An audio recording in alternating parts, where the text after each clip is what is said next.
Hello, मैं आलोक शर्मा अपने इस यूट्यूब चैनल जय मैकेनिकल कॉन्सेप्ट्स ऑफ मैकेनिकल पे आपका स्वागत करता हूं। आपको थोड़ा सा याद होगा तो पीछे 3 वीडियो मैं नोजल पे डाल चुका हूं, ये चौथा होगा। इससे पहले हम लोग कुछ चीज़ पढ़े थे, जैसे कि मैक एंगल, मैक कोन, ये सब क्या होता है जो आपको स्क्रीन पे दिखाई दे रहा होगा। आज हम लोग उससे आगे पढ़ेंगे, जैसे कि फ्लो थ्रू नोजल में एक टर्म है, यहाँ पे एक चीज़ लिखा हुआ है, we have experience the application of conversion nozzle and conversion diversion nozzle in steam and gas turbine aircraft application. फिर लिखा हुआ है maximum mach number achievable in conversion nozzle is 1 at throat. ये यहाँ पे कुछ इन्फॉर्मेशन दिया हुआ है कन्वर्जन डाइवर्जन नोजल और कन्वर्जन नोजल के लिए। जैसे मैं बात करूँ तो ये हमारा था कन्वर्जन नोजल, कुछ ऐसा। एक्चुअली ये डाइवर्जेंट है, कन्वर्जन कुछ ऐसा होता है। अभी मैं बनाता हूँ। ये रहा हमारा कन्वर्जन नोजल, कुछ ऐसा। यहाँ से फ्लूइड इंटर करेगा और यहाँ से एग्जिट करेगा। अब क्या होता है, जो सबसे कम एरिया होता है, इसका जो सबसे कम एरिया है, ये वाला एरिया, ये एरिया, इसको हम लोग बोलते हैं थ्रोट। जहाँ पे नोजल के जिस पार्ट पे एरिया सबसे कम होता है उसको हम लोग बोलते हैं थ्रोट। जैसे वेंचुरीमीटर में भी एक थ्रोट होता है, वहाँ पे भी एरिया सबसे ज़्यादा कम होता है। तो वही बोला जा रहा है, यहाँ पे एक इन्फॉर्मेशन दिया गया है कि जो मैक नंबर होता है वो कन्वर्जन नोजल होता है, उसमें मैक्सिमम जो अचीव हम लोग कर सकते हैं। मतलब जो स्पीड है, जो स्पीड यहाँ से लीव करेगा टरबाइन, पक्का बात है, इसको हम लोग टरबाइन में लगाएंगे, नहीं तो एयरक्राफ्ट में लगाएंगे, नहीं तो स्पेस क्राफ्ट में लगाएंगे। ऊपर जो इन्फॉर्मेशन दिया हुआ है, use of conversion diversion nozzle.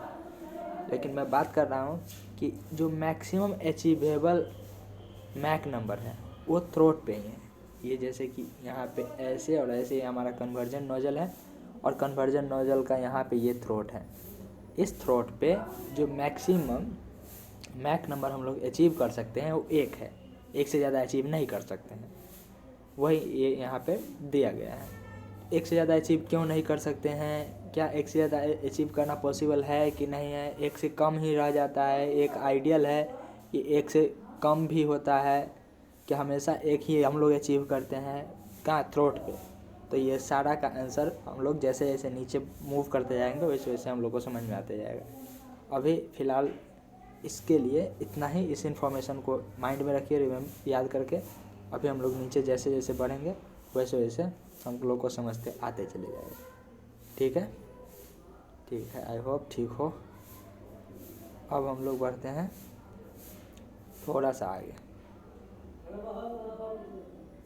थोड़ा सा आगे बढ़ते हैं। अब हम लोग आगे बढ़ते हैं और कुछ देखते हैं। एक टर्म, नया टर्म हमारे पास एक आया है जिसका नाम है बैक प्रेशर। अभी बैक प्रेशर क्या होता है इसको हम लोग समझने का कोशिश करते हैं। ठीक है, यहाँ पे लिखा हुआ है the back pressure exerted by discharging working substance on exit of the nozzle is known as back pressure. अब ये क्या है इसको देखते हैं। ये तो इंग्लिश का अच्छा वर्ड था, अब यहाँ पे देखते हैं बैक प्रेशर क्या होता है। ठीक है, ठीक है, समझने का कोशिश कीजिएगा। मैं इसको थोड़ा सा बड़ा कर रहा हूँ। अब देखिए,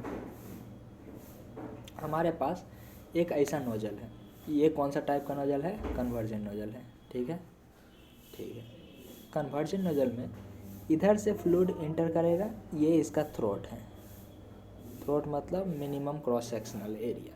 ठीक है, यहाँ पे वेलोसिटी मैक्सिमम होगा, यहाँ पे वेलोसिटी कम होगा इसके कंपैरिजन में। मतलब V2 के कंपैरिजन में V1 कम होने वाला है। ठीक है, आगे बढ़ते हैं, आगे बढ़ते हैं। अब क्या हुआ, सिंपली जब भी हम लोग अपना कार वॉश करते हैं, चाहे अपना मोटरसाइकिल वॉश करते हैं, तो पाइप को, जो पाइप हम लोग पाइप से पानी देते हैं उस पर, उसको उसके सबसे लास्ट वाला एरिया को कम करते हैं, उसको दबा के कम करना चाहते हैं। जैसे अगर कोई उसका एरिया अगर ऐसा है नॉर्मली, तो उसको हम लोग दबा के कुछ इतना पे, आधा पे, चाहे इसे भी कम ला देते हैं। तो वहाँ पे क्या हुआ, वहाँ पे भी तो सेम कहानी यही हुआ। क्या हुआ यहाँ पे, वहाँ पे भी जैसे हमारे पास कोई ऐसा चीज़ था, ऐसा फ्लैट कोई चीज़ था, ऐसा सर्कुलर चीज़ था, उसको क्या किए हम लोग, उसको हम लोग अपने उंगली से दबा के कुछ ऐसा बना दिए, उंगली से दबा के कुछ ऐसा बना दिए। तो ये भी तो कन्वर्जन नोजल के तरह का ही हो गया। अब क्या होगा, अब आप गौर कीजिए, किए होइएगा तो आपको दिखाई देगा, मतलब समझ में आएगा, थोड़ा फील होगा कि पानी जब बहुत स्पीड से यहाँ से बाहर निकलता है ना, यहाँ से जब वाटर बहुत स्पीड से तेज़ी से बाहर निकलेगा, तो क्या होगा, वाटर स्पीड से बाहर निकलेगा और एट सेम टाइम उस समय क्या होगा, वाटर जो है पाइप पे एक पीछे की ओर फोर्स लगाता है, जिससे पाइप पीछे जाना चाहता है। अब आपको एक चीज़ पता ही होगा कि प्रेशर बराबर एक चीज़ होता है force by area, force by area. ये रहा हमारा फोर्स, ये रहा by area, cross sectional area चाहे एरिया। अब देखिए इस पॉइंट पे, मैं इसको थोड़ा सा इरेज करता हूँ। इस पॉइंट पे, ये जो हमारा पॉइंट है, ये इस पॉइंट पे एरिया है और इसी पॉइंट पे पीछे की ओर फोर्स लग रहा है वाटर के द्वारा। इसको हम लोग वैसे बोल सकते हैं reaction, action reaction pair, action उधर हुआ तो रिएक्शन इधर हुआ। तो इसी पार्टिकुलर टर्म को हम लोग बैक प्रेशर बोलते हैं। यहाँ पे वही लिखा गया है कि pressure exerted by discharging working substance, discharging. अब एक यहाँ पे टर्म है, नया वर्ड है डिस्चार्जिंग। हम लोग फ्लूइड मैकेनिक्स में बहुत अच्छे से पढ़ते हैं डिस्चार्ज का मतलब क्या होता है। डिस्चार्ज का मतलब होता है ए इंटू भी, एरिया इंटू वेलोसिटी, और बाहर निकलना, मतलब यहाँ से जो वर्किंग सब्सटेंस हमारा जो भी है फ्लूइड है वो बाहर निकल रहा है, उसको डिस्चार्ज बोलते हैं समय के साथ। डिस्चार्ज बराबर होता है, क्या होता है, डिस्चार्ज बराबर क्या होता है, डिस्चार्ज बराबर यहाँ पे हम लोग बोल सकते हैं कि Q बराबर एरिया इंटू वेलोसिटी, और यही होता है मीटर क्यूब पर सेकेंड, मतलब टाइम के साथ, मीटर क्यूब पर सेकेंड मतलब टाइम के साथ। अब देखिए क्या हुआ कि बैक प्रेशर हम लोग पढ़ लिए। अभी बैक प्रेशर जो है ना, वो पूरा का पूरा जो हम लोग बोल सकते हैं ऐसे कि नोजल में बहुत ही इम्पोर्टेंट रोल प्ले करने वाला है। ये बैक प्रेशर के कारण ही नोजल कभी डिफ्यूज़र की तरह बिहेव करेगा, नोजल कभी जो है नोजल की तरह बिहेव करेगा, कन्वर्जन डाइवर्जन नोजल में कभी हमको एग्जिट पे मैक नंबर 1 से ज़्यादा मिलेगा, कभी 1 से कम मिलेगा, वगैरह वगैरह। ये सारा बैक प्रेशर का ही खेल होगा। तो आगे हम लोग बढ़ते हैं थोड़ा सा और देखते हैं आगे क्या है। इफेक्ट ऑफ बैक प्रेशर कहाँ, नोजल पे, नोजल पे बैक प्रेशर का क्या इफेक्ट होता है वो पढ़ेंगे हम लोग। और नोजल में मेनली कन्वर्जन नोजल, ठीक है। यहाँ पे ना कुछ केस है, डिफरेंट केसेस हैं, जैसे केस 1, केस 2, केस 3, ऐसे करके कुछ कंडीशन लगा के हम लोग इसका पढ़ाई करते हैं। सबसे पहला चीज़, पूरा का पूरा कन्वर्जन नोजल में क्या होता है, ये रहा एंट्री, ये रहा एग्जिट, पॉइंट ओ रहा एंट्री एंड पॉइंट बी रहा एग्जिट। ये रहा हमारा एग्जिट, ये रहा हमारा एंट्री, ठीक है। आगे बढ़ते हैं। अब क्या हुआ, हम लोग को एक चीज़ पता है कि कन्वर्जेंट नोजल में थ्रोट के पास मैक नंबर बराबर 1 होता है, उसके पहले मैक नंबर 1 से कम होता है। और शुरुआत में जब नोजल में फ्लूइड इंटर करता है, मतलब इस पॉइंट पे, पॉइंट ओ पे, तो मैक नंबर बहुत ज़्यादा कम रहेगा। ठीक है, इतना तक क्लियर है। आगे बढ़ते हैं। अब क्या हुआ, केस 1 क्या है, केस 1 बोल रहा है, यहाँ पे ध्यान से देखिएगा, समझ में आएगा नहीं जल्दी।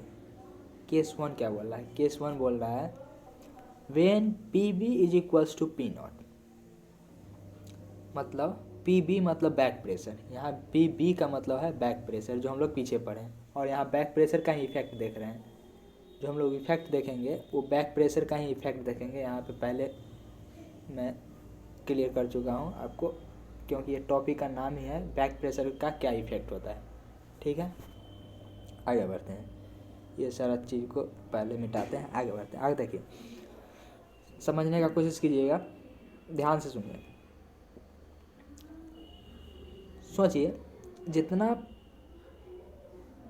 प्रेशर यहाँ पे लग रहा है उतना ही प्रेशर अगर यहाँ पे लगे इस साइड में, फिर से मैं क्या बोल रहा हूँ, जितना प्रेशर पॉइंट ओ पे लग रहा है उतना ही प्रेशर अगर पॉइंट बी पे हो जाए और ठीक एक दूसरे के अपोजिट हो जाए, तो क्या होगा ये कि नेट फोर्स चाहे नेट प्रेशर, फ्लो के लिए क्या रिस्पॉन्सिबल होता है, फ्लो के लिए नेट एनर्जी रिस्पॉन्सिबल होता है। आपको थोड़ा सा अगर पता हो फ्लूइड मैकेनिक्स में, तो हम लोग बर्नौलीज इक्वेशन पढ़ते हैं, pressure head plus datum head plus kinetic head is equals to constant. तो यहाँ पे अगर हम लोग सिर्फ और सिर्फ प्रेशर हेड का अगर बात करें, तो प्रेशर हेड के लिए, एक मिनट पहले इसको मैं साइड कर दूँ, अगर सिर्फ और सिर्फ प्रेशर हेड का बात करें और प्रेशर हेड बराबर हो जाए यहाँ का और यहाँ का, तो एनर्जी में डिफरेंस नहीं रहेगा, और एनर्जी में डिफरेंस नहीं रहेगा तो फ्लो नहीं होगा।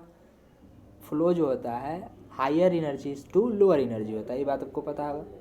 फ्लो जो होता है किसी भी सब्सटेंस का जो फ्लो होता है वो higher energy to lower energy होता है, ये बात पता है। अब यहाँ पे देखिए, higher energy to lower energy flow होता है, हमको ये बात पता चल गया। लेकिन एक कंडीशन वैसा हो जाए कि कोई दो पॉइंट पे सेम एनर्जी हो जाए, तो क्या फ्लो पॉसिबल है? नहीं पॉसिबल है, क्योंकि दोनों तरफ से उतना ही रेजिस्टेंस उसको मिलेगा। तो न पॉइंट ओ के पास जो होगा फ्लूइड वो पॉइंट बी पे जा पाएगा, न पॉइंट बी के पास जो होगा फ्लूइड वो पॉइंट ओ पे आ पाएगा।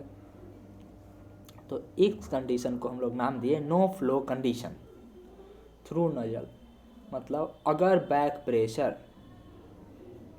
लगाता कौन है? बैक प्रेशर लगाता है फ्लूइड, ठीक है। और बैक प्रेशर अगर जो हमारे पास इनिशियल कंडीशन का प्रेशर है, जो हमारे पास पॉइंट ओ पे जो प्रेशर है उसके बराबर अगर हो जाए तो फ्लो पॉसिबल नहीं है, फ्लो नहीं होगा। फ्लो होने के लिए क्या पॉसिबिलिटी है? तो फ्लो होने के लिए पॉसिबिलिटी क्या है? फ्लो होने के लिए एक और एक मात्र यही पॉसिबिलिटी है कि पी बी को, अगर फ्लो इस डायरेक्शन हम लोग चाहते हैं, देखिए यहाँ पे फ्लो का हम डायरेक्शन मैं यहाँ पे डिसाइड लिख के पहले आपको बता चुका हूँ, फ्लो का डायरेक्शन उधर है। फ्लो का डायरेक्शन ये रहा, इस दिशा, इस डायरेक्शन में। अगर फ्लो का डायरेक्शन हम लोग उधर चाहते हैं तो हम लोग को क्या करना पड़ेगा? हम लोग को करना ये पड़ेगा कि प्रेशर एट पॉइंट ओ ज़्यादा होना पड़ेगा प्रेशर एट पॉइंट बी से, तभी फ्लो उस डायरेक्शन में पॉसिबल है। ये बात, इतना बात क्लियर होना चाहिए मेरे हिसाब से। अब ध्यान से देखिए, अब क्या होगा, हमको एक कंडीशन पता चला फ्लो के लिए कि higher energy to lower energy flow होगा, और यहाँ पे सिर्फ और सिर्फ प्रेशर एनर्जी का हम लोग बात कर रहे हैं, ठीक है। अब देखिए, अब क्या हुआ, हमको एक चीज़ पता चला कि अगर कुछ ऐसा हो जाए कंडीशन पी ओ और पी बी तो फ्लो पॉसिबल है। अब दूसरा केस हम लोग पढ़ते हैं। दूसरा केस क्या है?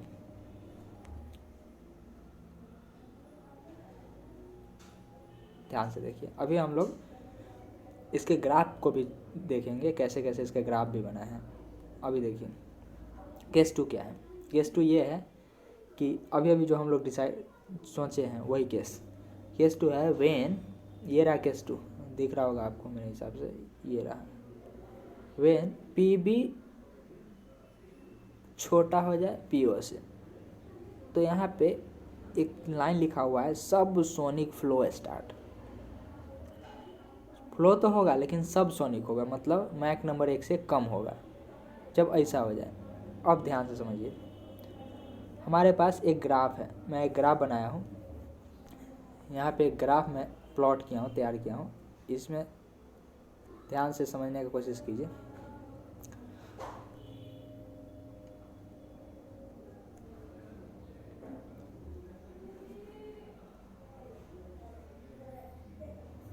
PO, ध्यान से देखिए, यहाँ पे PO है, यहाँ पे PB है। अगर दोनों बराबर हो जाए तो नो फ्लो कंडीशन, मतलब दोनों का एनर्जी लेवल सेम है। ध्यान से देखिए, एनर्जी लेवल मैं दिखाया हूँ, जितना ऊपर बनेगा ये उतना ज़्यादा एनर्जी होगा इसके पास, जितना नीचे बनेगा प्रेशर उतना प्रेशर एनर्जी कम होगा।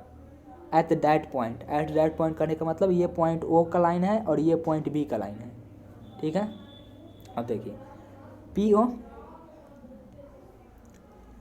एंड PB दोनों का सेम लेवल है, मतलब एनर्जी सेम है। यहाँ जितना एनर्जी है उतना ही वहाँ एनर्जी है, तो फ्लो नहीं होगा। अब क्या हुआ, हम लोग PO को उतना ही रखे हुए हैं, मतलब जो हमारे पास इनिशियल कंडीशन में जो एनर्जी है, एनर्जी लेवल है, प्रेशर एनर्जी है, उसको सेम रखे हुए हैं, उतना ही कांस्टेंट।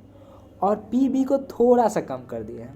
तो जब थोड़ा सा कम किया तो फ्लो स्टार्ट होगा, ज़्यादा नहीं, थोड़ा सा कम किया है। जैसे ही थोड़ा सा कम करेंगे, जैसे ही थोड़ा सा नीचे करेंगे, डाउन करेंगे, तो फ्लो स्टार्ट होगा। क्योंकि फ्लो स्टार्ट क्यों होगा, क्योंकि यहाँ पे एनर्जी, इस पॉइंट पे एनर्जी ज़्यादा हो गया, इस पॉइंट पे एनर्जी कम हो गया। अब अगर पॉइंट पे एनर्जी डिफरेंस मिलेगा तो higher energy to lower energy flow होना स्टार्ट हो जाएगा, ठीक है।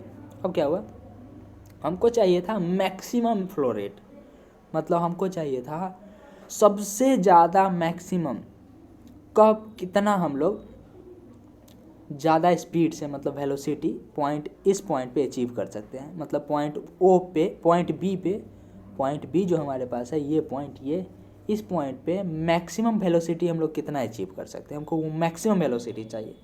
तो मैक्सिमम वेलोसिटी अगर अचीव करना होगा तो हमको एक सर्टेन कंडीशन होगा, एक सर्टेन केस होगा। जैसे हम लोग PB को थोड़ा सा कम किया तो फ्लो स्टार्ट हुआ, थोड़ा सा और कम करेंगे, थोड़ा सा और कम करेंगे, थोड़ा सा और कम करेंगे, और एक कंडीशन वैसा आएगा जो PB इतना हो जाएगा कि उस पॉइंट से मैक्सिमम वेलोसिटी से फ्लूइड निकलना स्टार्ट करेगा। इस पॉइंट से जो फ्लूइड का वेलोसिटी होगा वो मैक्सिमम हो जाएगा। इस पॉइंट पे वेलोसिटी ऑफ फ्लूइड मैक्सिमम, एकदम मैक्सिमम हायर चला जाएगा। इस पॉइंट पे वेलोसिटी ऑफ फ्लूइड एकदम मैक्सिमम चला जाएगा। लेकिन जब इससे और थोड़ा सा कम हम प्रेशर एनर्जी करें, मतलब PB बैक प्रेशर का वैल्यू थोड़ा सा और कम करें, और ये कंडीशन यहाँ पे इस कंडीशन पे ले जाए, तो एक कंडीशन हमको और देखने को मिला, जितना मैक्सिमम हमको यहाँ पे वेलोसिटी देखने को मिला था इस पॉइंट पे, उससे थोड़ा सा कम हो गया वेलोसिटी। लेकिन अभी भी वेलोसिटी है, लेकिन थोड़ा सा कम हो गया। इसीलिए यहाँ पे मैं ग्राफ 4 कंडीशन का बनाया हूँ, जिसमें डिफरेंट नोटेशन यूज़ किया हूँ। सबसे पहले PO, उसके बाद PB, उसके बाद P star, 3 notation. P star मतलब होता है जो हमारे पास क्रिटिकल प्रेशर होता है, उसको बोलते हैं। क्रिटिकल का क्या मतलब होता है, क्रिटिकल का क्या मतलब होता है, क्रिटिकल का मतलब वो होता है जो पॉइंट हमारे लिए इम्पोर्टेंट हो। क्रिटिकल का मतलब होता है आर या पार, मतलब क्रिटिकल का ये मतलब होता है कि सपोज़ कीजिए यहाँ पे एक लाइन बना हुआ है और इस लाइन पे यहाँ पे एक डिवाइडर है, और ये पाकिस्तान है, ये इंडिया है, ये इधर पाकिस्तान, इधर इंडिया, इधर इंडिया और इधर पाकिस्तान। तो ये जो है डिवाइडर लाइन, इस लाइन को बोलेंगे हम लोग क्रिटिकल लाइन। अगर कोई आदमी इधर से इधर गया तो वो दूसरा हो जाएगा, इंडियन हो जाएगा, और इधर से इधर गया तो वो पाकिस्तानी हो जाएगा, मतलब पाकिस्तान में घुस जाएगा, वो बोला जा रहा है। मतलब क्रिटिकल पॉइंट वैसा पॉइंट होता है जिसमें थोड़ा सा चेंजिंग आने पे, क्रिटिकल पॉइंट वैसा पॉइंट होता है जो पूरा का पूरा किसी भी सब्सटेंस का पूरा प्रॉपर्टी को डिसाइड करता है, मतलब भयंकर चेंज लाता है, उसको बोलते हैं क्रिटिकल पॉइंट। तो वही होता है क्रिटिकल पॉइंट, जो होता है एक स्पेशल पॉइंट होता है जो हर जगह नहीं मिलता है, सेम उसी कंडीशन पे मिलता है। तो वहाँ पे वही बोला गया है, यहाँ पे मैं वही लिखा हूँ कि अगर क्रिटिकल प्रेशर के बराबर में हम लोग कर दिए PB का वैल्यू, मतलब बैक प्रेशर का वैल्यू, तो क्या होगा, मास फ्लो रेट जो है मैक्सिमम हो जाएगा। और इसी को हम लोग बोलते हैं चॉक्ड फ्लो। जैसे हम लोग गाड़ी के इंजन को चौक में डालते हैं, चौक में क्यों डालते हैं, चौक में इसीलिए डालते हैं, और चौक में डालने के बाद देखते होइएगा जल्दी स्टार्ट हो जाता है। जैसे हमारा गाड़ी अगर स्टार्ट नहीं हो रहा है तो उसको चौक में डालें, और चौक में डालें तो जल्दी स्टार्ट हो जाता है। जल्दी क्यों स्टार्ट हो जाता है? इसीलिए क्योंकि चॉक्ड फ्लो का मतलब होता है कि मैक्सिमम अमाउंट ऑफ जो फ्यूल होता है, एयर फ्यूल का मिक्सचर है चाहे फ्यूल है, वो सिलेंडर के अंदर जाएगा। और जब मैक्सिमम अमाउंट जो है सिलेंडर के अंदर जाएगा तो जल्दी जलने का कोशिश करेगा, और इसीलिए उसका नाम है चॉक। और चॉक्ड फ्लो का मतलब आपको समझ में आया होगा। अगर कहीं चॉक्ड फ्लो लिखा हुआ है तो इसका मतलब है कि वहाँ पे मास फ्लो रेट जो है वो मैक्सिमम है, उससे ज़्यादा नहीं हो सकता है। और चॉक्ड फ्लो, अगर कन्वर्जन नोजल का हम लोग बात कर रहे हैं, ये कन्वर्जन नोजल है। ऊपर जो हम लोग बैक प्रेशर के बारे में पढ़ रहे हैं, कन्वर्जन नोजल के लिए पढ़ रहे हैं। अगर हमारे पास कोई कन्वर्जन नोजल है तो चॉक्ड फ्लो सिर्फ और सिर्फ एक कंडीशन पे आता है, जिसका नाम है मैक नंबर का वैल्यू अगर 1 हो जाए, मैक नंबर बराबर अगर 1 हो जाए, तो उस पॉइंट को हम लोग बोलते हैं चॉक्ड फ्लो कंडीशन। किसके लिए? कन्वर्जन नोजल के लिए। ठीक है, अब ध्यान से सुनिए, मैक नंबर अगर 1 हो जाए तो चॉक्ड फ्लो बोलते हैं। अगर मैक नंबर उससे कम होगा सब सोनिक बोलेंगे, और चॉक्ड फ्लो पे ही हम लोग सोनिक फ्लो बोलेंगे। तो इसीलिए पी स्टार से ऊपर जितना भी प्रेशर होगा और पी बी से नीचे, उस सभी में सिर्फ और सिर्फ सब सोनिक फ्लो होगा। लेकिन पी स्टार तक, अगर पी स्टार हम लोग अचीव कर लिए तो वहाँ पे फ्लो होगा सोनिक। अगर पी स्टार से कम कर दिए pressure, P be back pressure का वैल्यू अगर पी स्टार से कम कर दिए, क्रिटिकल प्रेशर से कम कर दिए, तो हम लोग कह नहीं सकते हैं, हम लोग नहीं कह सकते हैं। यहाँ पे एक पॉइंट में लिखा हूँ कि अगर पी स्टार का वैल्यू पी बी का वैल्यू पी स्टार से कम कर दिए तो there is no change in mass flow rate. मतलब कि जितना मास फ्लो रेट हमको मिल रहा था, मैक्सिमम मास फ्लो रेट जब पी स्टार और पी बी बराबर था, उतना ही रहेगा इस कंडीशन में भी। जो हमारा केस नंबर 4 है, इस केस में भी मास फ्लो रेट हमारा उतना ही रहेगा। मास फ्लो रेट जो है उतना ही रहेगा जितना इस कंडीशन में था, ऊपर वाला कंडीशन में था। वही 4 नंबर केस में बोला गया है। आई होप आपको इतना समझ में आया हो। अब ध्यान से देखिए, एक ही बार में मैं पूरा का पूरा रिवाइज करने का कोशिश करता हूँ। जैसे case 1, effect of back pressure on conversion nozzle. यहाँ पे लिखा हुआ है effect of back pressure on conversion nozzle. इसमें देखिए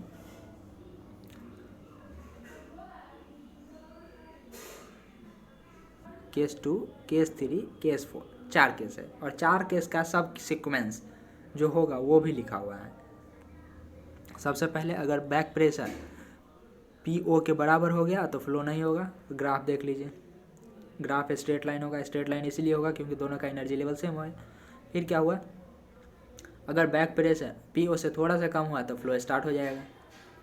अगर बैक प्रेशर पी स्टार के बराबर हो गया, बैक प्रेशर जो पी बी है वो पी स्टार के बराबर हो गया, और पी स्टार के बराबर के साथ साथ पी ओ से कम है, तो क्या होगा, critical pressure ratio, P star मतलब क्रिटिकल प्रेशर रेशियो। और इस पॉइंट पे हमको मैक नंबर 1 मिलेगा, और 1 मिलने के साथ साथ सब सोनिक फ्लो होगा, सोनिक फ्लो कंडीशन होगा, और सोनिक फ्लो कंडीशन मतलब मैक्सिमम मास फ्लो रेट होगा, और इसी को हम लोग चॉक्ड फ्लो बोलते हैं। ठीक है, नेक्स्ट केस 4, जब हम लोग पी स्टार से भी मतलब क्रिटिकल प्रेशर से भी कम कर दें, अगर बैक प्रेशर का वैल्यू क्रिटिकल प्रेशर से भी कम कर दें, तो क्या होगा, यहाँ पे कोई चेंजिंग देखने को नहीं मिलेगा। जो ऊपर में जो स्टार वाला में चेंज था वही सेम चेंजिंग, वही सेम कंडीशन यहाँ पे भी रहेगा। कोई दूसरा चेंजिंग देखने को नहीं मिलेगा। मतलब मास फ्लो रेट में कोई चेंजिंग देखने को नहीं मिलेगा। मास फ्लो रेट मतलब कितना मास निकल रहा है 1 सेकेंड में। ठीक है, मतलब मैक्सिमम वेलोसिटी कंडीशन मिलेगा। अब क्या हुआ, यहाँ पे कुछ हमारे पास मैथमेटिकल टर्म भी होते हैं।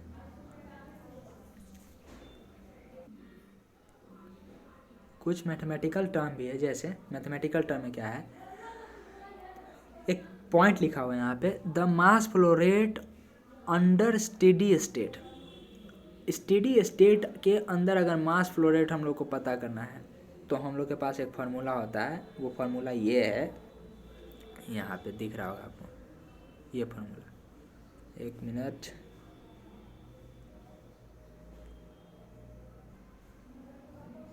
ये फार्मूला हमारे पास है, दिख रहा होगा आपको कि अगर हमारे पास कोई स्टेडी स्टेट फ्लो है, स्टेडी स्टेट फ्लो मतलब समझ में आ रहा है, समय के साथ चेंज नहीं हो रहा है फ्लो, हर एक पॉइंट पे वेलोसिटी सेम है उसका, तो स्टेडी स्टेट फ्लो बोलते हैं। अब देखिए, मास फ्लो रेट बराबर रो ए वी, ए मतलब area cross sectional area, V मतलब वॉल्यूम, वॉल्यूम नहीं माफ़ कीजिए वॉल्यूम नहीं वेलोसिटी, और रो मतलब डेंसिटी। अब क्या हुआ, रो को हम लोग पी बाई आर टी लिख सकते हैं। कैसे पी बाई आर टी कैसे लिख सकते हैं, कैसे, जैसे देखिए पी भी बराबर एम आर टी होता है अगर मास का वैल्यू 1 ले लिया जाए तो क्या होगा, मास का वैल्यू 1 ले लिया जाए तो होगा ये पी भी बराबर, मास का वैल्यू 1 नहीं लेते हैं, मास का वैल्यू मास ही रखते हैं, एम आर टी, तो क्या होगा आगे ये होगा, अगर वैल्यू वेलोसिटी को उधर ले जाए हम लोग, इधर भाग में है गुना में, उधर जाके भाग में हो जाएगा, तो एक नया इक्वेशन बनेगा। नया इक्वेशन क्या बनेगा, नया इक्वेशन बनेगा पी बराबर M by V R T बनेगा। और आपको अगर थोड़ा सा याद हो तो एम बाई वी को हम लोग बोलते हैं, वी मतलब वॉल्यूम, एम बाई वी को हम लोग बोलते हैं, यहाँ पे वी मतलब वॉल्यूम है, वहाँ पे वी मतलब वेलोसिटी है, तो इसको हम लोग बोलते हैं रो, इसी को हम लोग रो बोलते हैं। तो यहाँ पे P बराबर रो आर टी लिख सकते हैं, यहाँ पे हम लोग लिख सकते हैं P बराबर रो आर टी। अब क्या हुआ, हमको चाहिए रो का वैल्यू, तो रो बराबर यहाँ से रो बराबर लिख सकते हैं P बाई आर टी, तो इसी को हम लोग यहाँ पे पुट कर दिए हैं। ठीक है, आई होप समझ में आया होगा। अब देखिए आगे अगला कैलकुलेशन है ये कि 1 मिनट, हाँ, इंटू एरिया, रो के जगह पी बाई आर टी कैसे आया समझ में आया, into area into M into over root gamma R T, M into over root gamma R T कहाँ से है आप ये देखिए। आपको एक चीज़ पता है, एम बराबर क्या होता है, एम बराबर होता है velocity by velocity of sound, वही होता है। ठीक है, अब देखिए अगर हमको वेलोसिटी के जगह रिप्लेस करना हो तो ऐसे लिख सकते हैं M C is equals to velocity. ठीक है, अब देखिए आगे हमारे पास M C is equals to velocity आ गया। अब सी का वैल्यू हम लोग को एक चीज़ पता होगा, सी बराबर हम लोग थोड़ा देर पहले पीछे पढ़े हैं गामा आर टी पढ़े हैं, आपको थोड़ा सा याद होगा, इस सी का वैल्यू है, तो V बराबर M into gamma R T हो जाएगा। यही वैल्यू हम यहाँ पे पुट कर दिए हैं। ठीक है, आगे बढ़ते हैं। अब देखिए जब इसको अरेंज हम लोग करेंगे, इधर से इधर सारा पॉजिटिव निगेटिव गुना भाग माइनस प्लस करके, तो क्या होगा ये कि मास फ्लो रेट बराबर P A M over root gamma by R T बचेगा। ठीक है, और हम लोग थोड़ा सा पीछे जाए, अगर आपको याद होगा तो ये फार्मूला पढ़े थे और ये फार्मूला पढ़े थे, ये दोनों फार्मूला पढ़े हैं, और दोनों फार्मूला में T by T not is equals to 1 plus gamma minus 1/2 into M square and P not by P is equals to 1 plus gamma minus 1/2 M square के power gamma divided by gamma minus 1। ये दोनों formula हम लोग पढ़े हैं, we know that. अब क्या हुआ, इक्वेशन 1, इक्वेशन 2 और इक्वेशन 3 तीनों को अगर हम लोग कंपाइल करेंगे, तीनों को अगर हम ले के सॉल्व करेंगे एक साथ, तो हमारे पास एक इक्वेशन आएगा, जो इक्वेशन होगा ये इतना लंबा चौड़ा, ये इक्वेशन जिसमें मास फ्लो रेट बराबर ए एम मतलब क्या होता है पता है आपको, mach number P naught over root gamma by R T divided by 1 plus gamma minus 1 M square by 2 into gamma plus 1/2 gamma minus 1। इतना बड़ा इक्वेशन मिलेगा। अब इतना बड़ा इक्वेशन का खास बात ये है, एक खास बात इसका ये है कि ये इक्वेशन जो है ना, वो सिर्फ और सिर्फ कुछ ही वेरिएबल का फंक्शन है। ये कुछ फनी बात है, कुछ ही वेरिएबल, बहुत सारा वेरिएबल का फंक्शन हमारे पास निकल के सामने आया M dot mass flow rate. जैसे मास फ्लो रेट जो है वो फंक्शन है स्टैग्नेशन प्रॉपर्टी का। यहाँ पे देखिए स्टैग्नेशन प्रॉपर्टी याद है, पी नॉट मतलब स्टैग्नेशन पॉइंट किसको बोलते हैं, स्टैग्नेशन पॉइंट उसको बोलते हैं जिस पॉइंट पे वेलोसिटी ऑलमोस्ट जीरो हम लोग मानते हैं। ठीक है। तो कन्वर्जेंट नोजल के शुरुआती एंड पे, कन्वर्जेंट नोजल अगर हमारे पास है ऐसा कुछ, तो इसके शुरुआती इस पॉइंट पे ना हम लोग ऑलमोस्ट सभी चीज़ का वैल्यू ज़ीरो ही मानते हैं। सभी चीज़ का नहीं, माफ़ कीजिए, वेलोसिटी का वैल्यू ज़ीरो ही मानते हैं। अगर वेलोसिटी ज़ीरो हो जाए तो उस पॉइंट को स्टैग्नेशन पॉइंट बोलते हैं। इसीलिए यहाँ पे लिखा गया है पी नॉट मतलब स्टैग्नेशन प्रॉपर्टी। पी नॉट मतलब स्टैग्नेशन प्रॉपर्टी। स्टैग्नेशन पॉइंट वैसा पॉइंट होता है जहाँ सिर्फ और सिर्फ वेलोसिटी ज़ीरो, प्रेशर ज़ीरो हो, ये नहीं है। प्रेशर ज़ीरो हो भी सकता है, नहीं भी हो सकता है, हमको पता नहीं है। और वेलोसिटी ज़ीरो अगर होगा तो प्रेशर ज़ीरो कभी नहीं होगा, क्योंकि आप बर्नौलीज इक्वेशन हम लोग पढ़े हैं, pressure energy plus dead time energy plus kinetic energy बराबर कांस्टेंट रहता है। तो एक अगर पूरा घट जाएगा तो दूसरा जाहिर सी बात है बढ़ेगा ही बढ़ेगा, ठीक है।